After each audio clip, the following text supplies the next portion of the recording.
कि यदि आपके घर में, आपके मंदिर में, आपके देवालय में, आपके शिवालय में यदि शंकर भगवान पर बेलपत्र चढ़ रही है, पुष्प चढ़ रहा है, मंदिरों में बहुत सारा पुष्प एकत्रित हो रहा है, तो उसको ले जाकर विसर्जन करें। विसर्जन का मतलब ये नहीं है कि नदी में, तालाब में, बावड़ी में, कुएं में ले जाकर डालें। विसर्जन का मतलब है किसी एक स्थान पर उसको एकत्रित करें और जब वो पूर्ण तरह से नष्ट हो जाए तो उसकी खाद बनाकर किसी पौधे में ले जाकर डालें, जिससे उस पौधे की उन्नति होना प्रारंभ हो जाए। जरूरी नहीं कि आप जलाशय को दूषित करें, जरूरी नहीं कि किसी नदी, तालाब, बावड़ी या कुंड को आप दूषित करें। विसर्जन का मतलब है कि जब आपने पूजन करी, पूजन करने के बाद आपने चावल का दाना लेकर शिव जी को समर्पित करा और अपनी पूजन का विसर्जन कर दिया, बाबा मेरी गलती को क्षमा करिए, मैंने जो कुछ भी गलती करी है इस पूजन में, अनुष्ठान में, आप मुझे क्षमा कर दीजिए। और वो निर्माल्य को ले जाकर आप एक और ले जाकर उसको एकत्रित करो। जब वो खाद बन जाए पेड़ पौधों में डालो। नदी में डाल दिया, आगे जाकर वो सड़ता रहा, धीरे धीरे धीरे धीरे वो बेकार होता रहा। ये हमारे यहाँ श्रेष्ठता नहीं, ये श्रेष्ठ नहीं।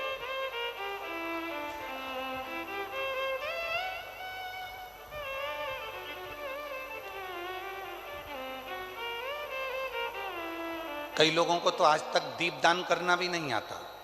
हमारा निवेदन है विष्णु पुराण को एक बार पढ़िएगा, पद्म पुराण को एक बार पढ़िएगा, और हिंदी में गीता प्रेस गोरखपुर की विष्णु पुराण लेकर आओ, पद्म पुराण लेकर आओ, कूर्म पुराण लेकर आओ, नारद पुराण लेकर आओ। जितनी पुराणे हैं उसका धीरे धीरे अध्ययन करो तो आपको दीपदान करने का फल मालूम पड़ेगा।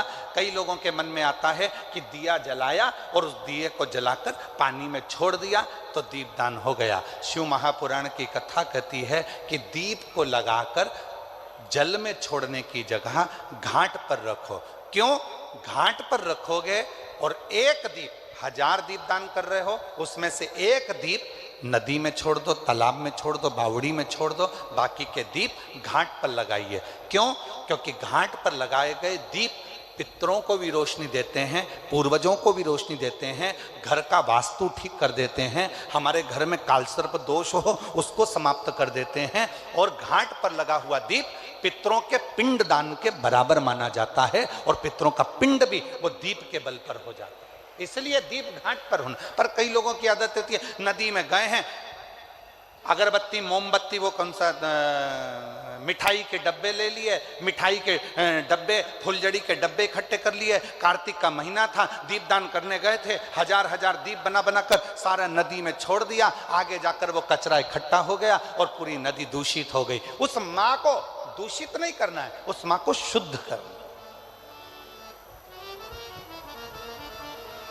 उस माता को शुद्ध करना। कनक दानव प्रकृति को नष्ट कर रहा है, और कनक दानव जब प्रकृति को नष्ट कर रहा था तब इंद्र को सूचना मिली और इंद्र ने आकर कनक दानवों से युद्ध किया।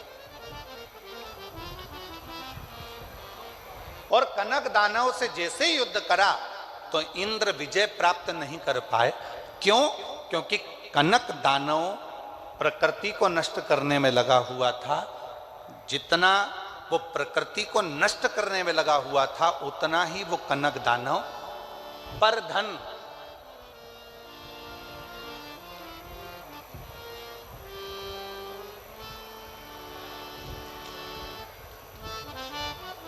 पर स्त्री,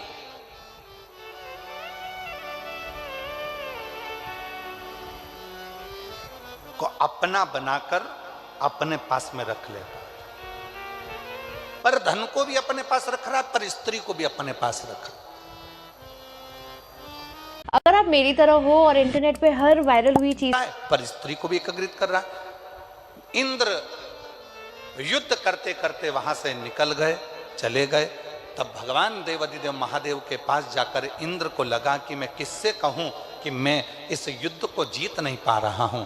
भगवान शिव जी के पास इंद्र पहुंच गए, सारे देवता एकत्रित हो गए। पूछा देवाधिदेव महादेव ने, क्या बात है इंद्र, क्या हुआ?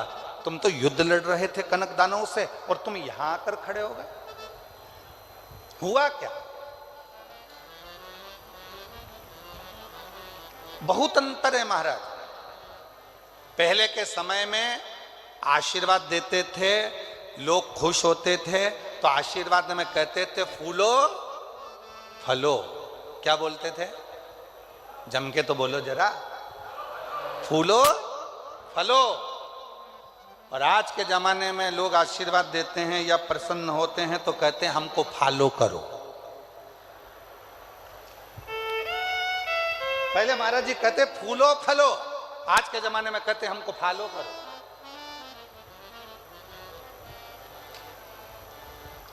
शिव कथा कह रही है, भगवान शंकर का चरित्र कह रहा है। देवाधिदेव महादेव की आराधना साधना भगवान शिव की अविरल भक्ति सुख देने वाली है। और वो सुख कैसे देती है, वो शिव महापुराण की कथा का आज प्रथम दिवस नवग्रह मंदिर की प्राण प्रतिष्ठा में जो सर्व ग्रहों के सेनापति हैं मंगल देव, उनकी कथा से इस कथा को प्रारंभ कर रहे हैं। आ जाओ।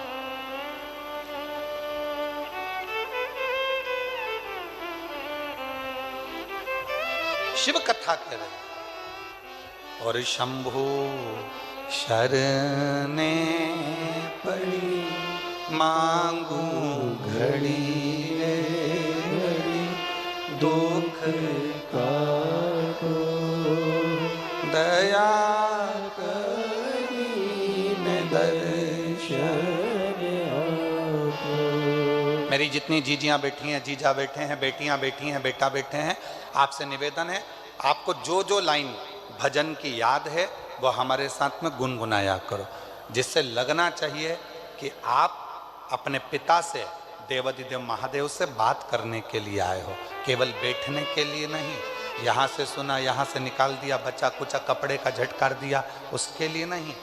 यहाँ से जाने के बाद 3 महीने के अंदर जो तुम बैठकर मांगो वो तुम्हारी गोदी में आए तो समझना कि तुमने शिव पुराण की कथा को श्रवण। शंभु शरणे मांगू घड़ी दुख काटो दया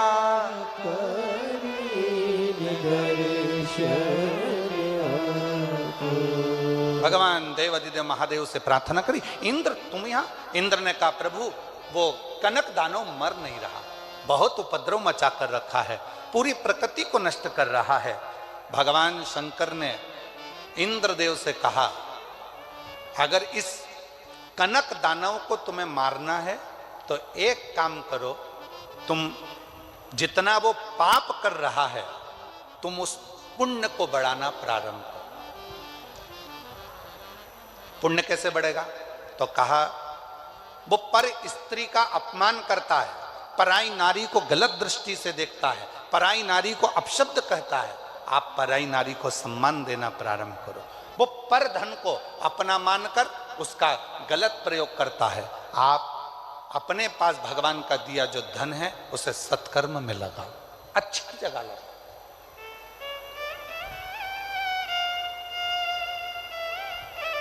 श्रेष्ठ जगह लगाओ। आज जो इतना बड़ा नवग्रह मंदिर का निर्माण माननीय मध्य प्रदेश शासन के पूर्व गृह मंत्री डॉक्टर श्री नरोत्तम मिश्रा जी और पूरे ट्रस्ट ने, समिति ने जो करवाया है, इसका लाभ कोई व्यक्ति अगर सोचे कि केवल मिश्रा जी को प्राप्त होगा या डॉक्टर साहब को प्राप्त होगा तो आपकी सोच गलत है। जब ये मंदिर अपने डबरा क्षेत्र में इतना विकसित हो जाएगा, जनमानस में जब इस मंदिर की चर्चा होगी तो पूरा विश्व का व्यक्ति इस मंदिर के दर्शन करने के लिए यहाँ आएगा और डबरा का इतिहास रचा जाएगा। डबरा का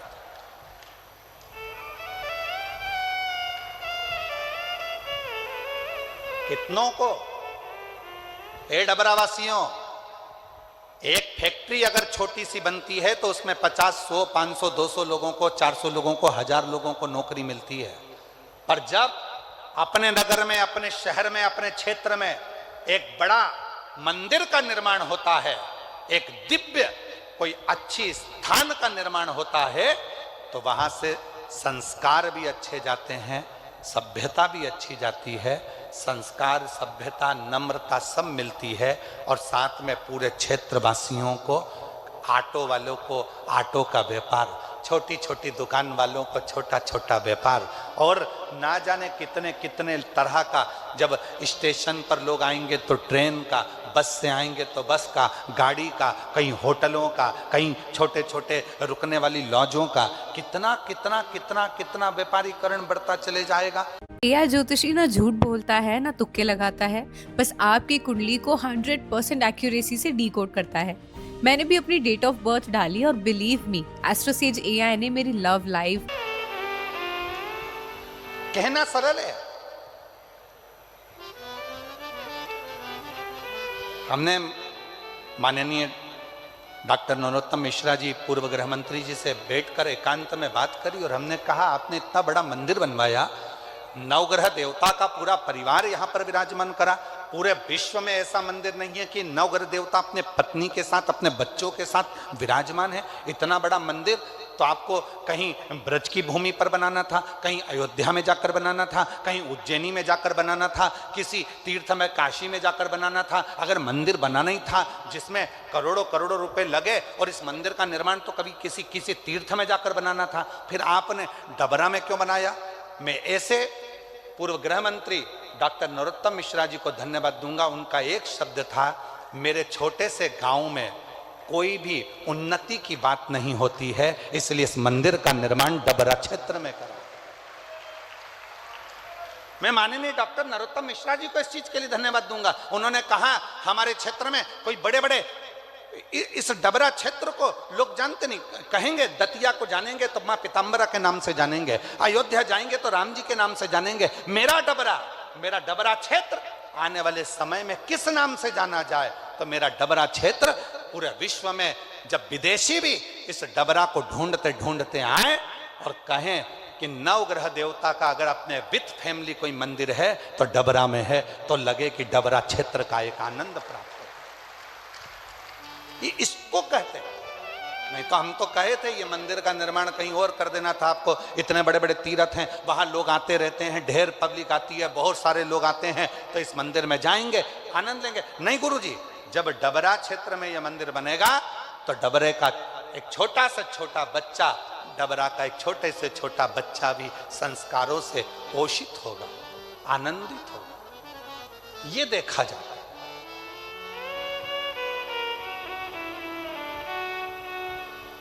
ये आनंद है। इंद्र को लगा कि ये कनक दानव मरेगा कैसे, कनक दानव का अंत कैसे होगा? तो भगवान शंकर ने कहा, पुण्य बढ़ा लो, अपने पुण्य कैसे बढ़ाना है? तो कहा, धन जो है उसको सत्कर्म में लगाओ, पर स्त्री का पर दृष्टि ना दे, भजन का बल बढ़ाएं, भक्ति का बल बढ़ाएं, स्मरण करें, भगवत नाम का कीर्तन करें। शिव महापुराण की कथा कहती है, जब कोई मनुष्य, जैसे भगवान शंकर ने इंद्र से कहा कि एक पार्थिव लिंग का निर्माण कर कर इंद्र, जब तुम जल धीरे धीरे उस लिंग पर समर्पित करोगे, शिवलिंग पर चढ़ाओगे, तो तुम्हारी शक्ति प्रबल होती चली जाएगी। शिव महापुराण की कथा में, विद्धेश्वर संहिता में लिखा है, जब एक लोटा जल लेकर कोई भगवान शंकर के मंदिर में जाकर शिव जी को जल समर्पित करना प्रारंभ करता है, तो उसके अंदर एक अलग से तेज उत्पन्न होने लगता है और उसकी वाणी भी धीरे धीरे सिद्ध होने लगती है, वो बल उसके अंतर्गत अपने आप आने लगता है। इसलिए सारी समस्या का हल, जम के बोलो जरा, सारी समस्या का हल बोल बम का नारा है, श्री शिवाय। शिव को चढ़ाया गया वो एक लोटा जल हमें शक्ति उत्पन्न करता है, शंकर को चढ़ाया गया वो एक लोटा जल हमें बल उत्पन्न करता है, शिव जी को चढ़ाया गया वो एक लोटा जल हमारे जीवन में ऊर्जा उत्पन्न करता है। और कितनी ऊर्जा है महाराज। अग्नि पुराण का एक छोटा सा चरित्र है, ये कथा में बीच में हम उसको लेकर आ रहे हैं। महाराज अग्नि पुराण का एक छोटा सा चरित्र। शंकर भगवान का एक परम भक्त था सुखदेव। अग्नि पुराण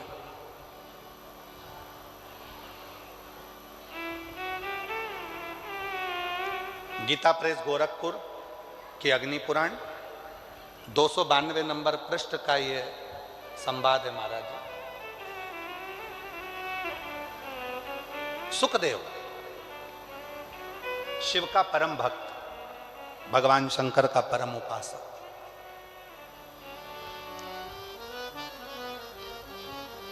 पांच ताऊ जी थे उसके।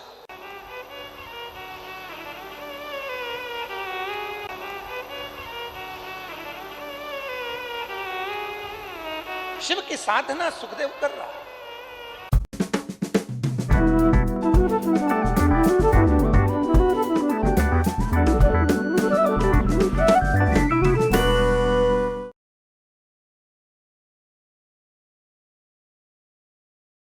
करने वाली कथा है। 3 दिन मिले हैं, इसलिए आपको कथा ही कथा देने का हम लोग प्रयास कर रहे हैं। ज्यादा दिन होते ना, 5 दिन या 7 दिन की कथा होती तो इधर उधर की बात में थोड़ा सा घुमा फिरा कर फिर तुम्हें कथा में लेकर आते। पर 3 दिन में तुमको इतना बाबा झोली में भर दे, बस इतनी प्रार्थना भोलेनाथ जी से है, इतना दे दे 3 दिन में, इतना दे दे कि 3 महीने के अंदर तुम फिर कथा के पंडाल में आकर बैठ जाओ। इतनी कृपा, इसलिए कथा को ज्यादा प्रयास कर कर उस कथा को आपके बीच में लेकर। सुखदेव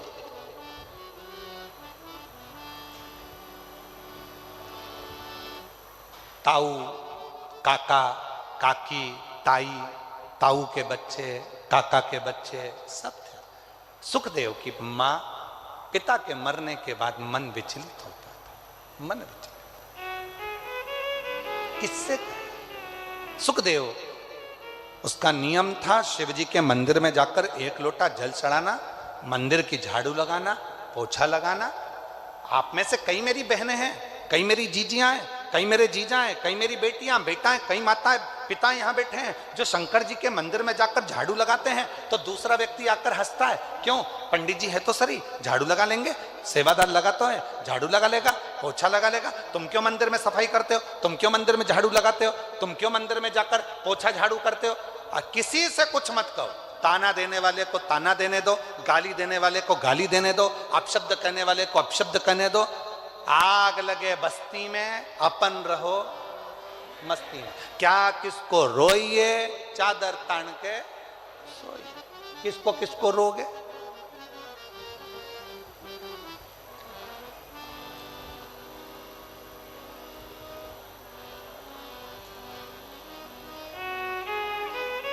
आप तो शिव भक्ति करो एक छोटे से बच्चे की तरह। बच्चों को देखा है आप लोगों ने? घर से मम्मी पापा बच्चों को जब लेकर जाते हैं तो पूरी तरह से सिखा कर लेकर जाते हैं। देख माँ चल रहा है, कोई भी सामान टेबल पे रखा होगा, उठा के ऐसे मत खाना हो, जब कोई बोले तो खाना हो, और किसी से अपशब्द मत कहना। बच्चों को कितना सिखा पढ़ा कर लेकर जाते हो। और जैसे ही बच्चा मम्मी के साथ पहुंचा सामने वाली आंटी के घर और सामने रखा हुआ मिल गया रसगुल्ला, टॉफी, मिक्सचर, समोसा, कचौड़ी, बिस्कुट, इतने में बच्चा थोड़ी देर तक तो बड़े शांति से बैठा। उसके बाद धीरे धीरे हिला, हिलने के बाद खेलता हुआ टेबल के पास गया। फिर मम्मी ने पकड़कर बोला था पीछे, हाँ, पीछे आया।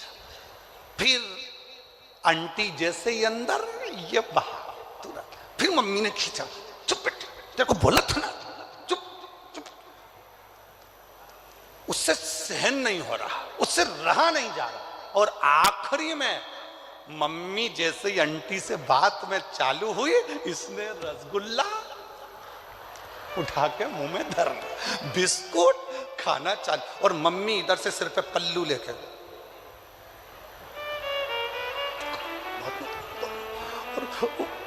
अब तो मम्मी को भी नहीं देख रहा। इतने में आंटी बोली, बेटा सब तुम्हारा, अच्छे से खाओ, बैठ जाओ।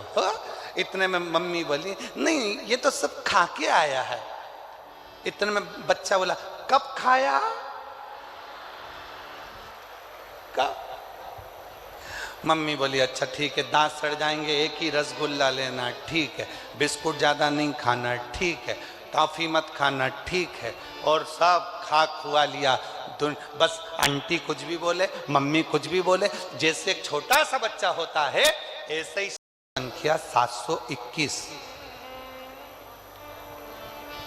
स्कंद पुराण के अवंतिका खंड के गीता प्रेस गोरखपुर की अगर आप स्कंद पुराण पढ़ रहे हैं तो उसकी पृष्ठ संख्या 721 में वर्णन मिलता है अवंतिका खंड में कि एक कनक दानव हुआ।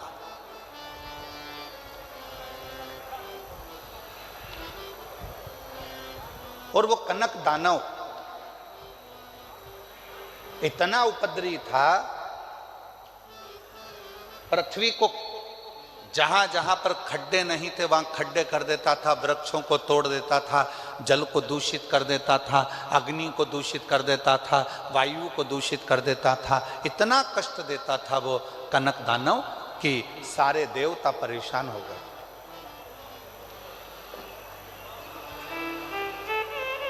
सारे देवता परेशान हो गए। और शिव महापुराण की कथा कहती है जब जब व्यक्ति की जिंदगी में दुख आता है, तकलीफ आती है, कष्ट आता है, बहुत ज़्यादा उसके जीवन में जब संघर्ष चालू होता है और यदि वो एक बार भी देवादिदेव महादेव के मंदिर में जाना प्रारंभ कर देता है तो उसके कष्ट मिटना अपने आप प्रारंभ हो जाते हैं, उसके दुख मिटना प्रारंभ।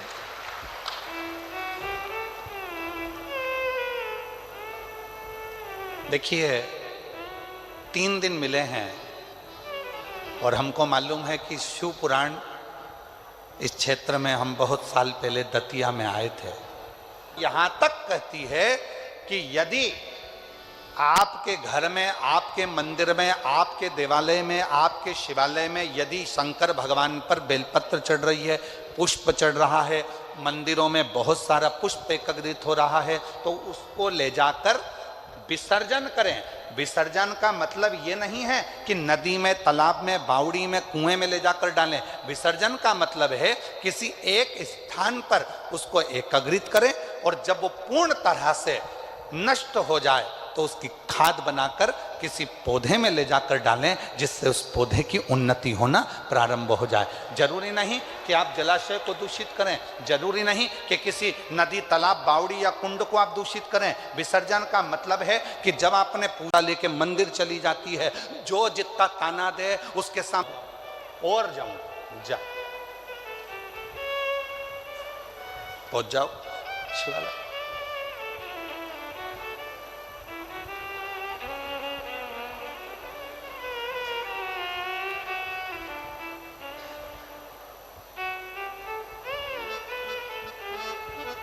और हो महाराज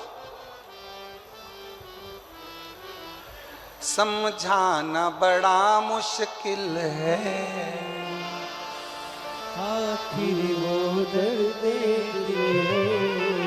समझाना बड़ा मुश्किल है, आखिर वो दर्द सच्चा दरबार लगा है, ये भोले की महफिल है, सच्चा दरबार।